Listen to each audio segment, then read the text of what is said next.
ধর্মের সার। ধর্ম ঠিকভাবে উপলব্ধ হলেই তাকে ঠিকভাবে পালন করা যায়। ধর্মের সারকে বোঝার চেষ্টা করুন। সারকে বুঝতে পারলে তবেই তাকে গ্রহণ করতে পারবেন। অন্যথা ভিতরের সার বস্তুকে বাদ দিয়ে কেবল খোলসটাকে নিয়ে পড়ে থাকতে হবে। সেজন্য সারকে জেনেই ধর্ম মানতে শুরু করতে হবে। সার বস্তুতে সর্বদা সমানত্ব থাকে, ভিন্ন ভিন্ন কলসে বিভিন্নতার কারণ, এবং যেখানে এই কলসগুলোকে ধর্ম বলে মনে করা হয় সেখানেই ভিন্ন ভিন্ন হয়ে যায়। এটা হিন্দুদের ধর্ম, হিন্দুদের মধ্যেই আবার সনাতনে আছে, আর্য সমাজে আছে।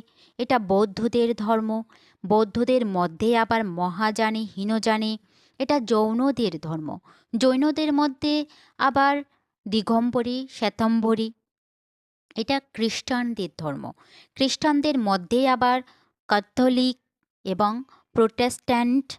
এটা মুসলমানদের ধর্ম, মুসলমানদের মধ্যে আবার শিয়া সুন্নি প্রভৃতি।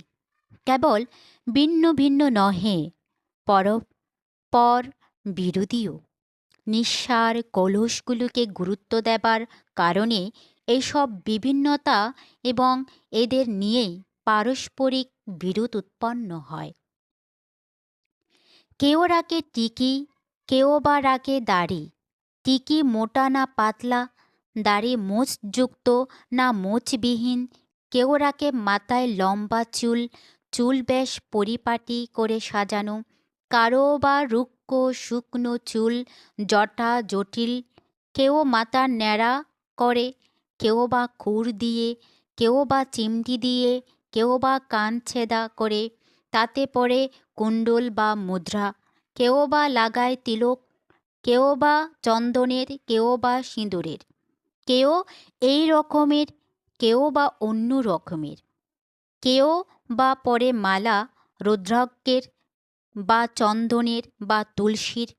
মাঝখানে লকেট যুক্ত না লকেটবিহীন। যদি লকেট থাকে তাহলে তাতে কোন দেবী দেবতা গুরু বা আচার্যের চিত্র বা চিহ্ন থাকবে। কেউ বা সবস্ত্র, কেউ বা নির্বস্ত্র। কাপড় পরলে ধুলাই করা না ধুলাই না করা, এই রঙের না ওই রঙের, এই রকম ঢঙের না ও রকম ঢঙের, ধুতি না লুঙ্গি, পাজামা না পাতলুন, কামিজ না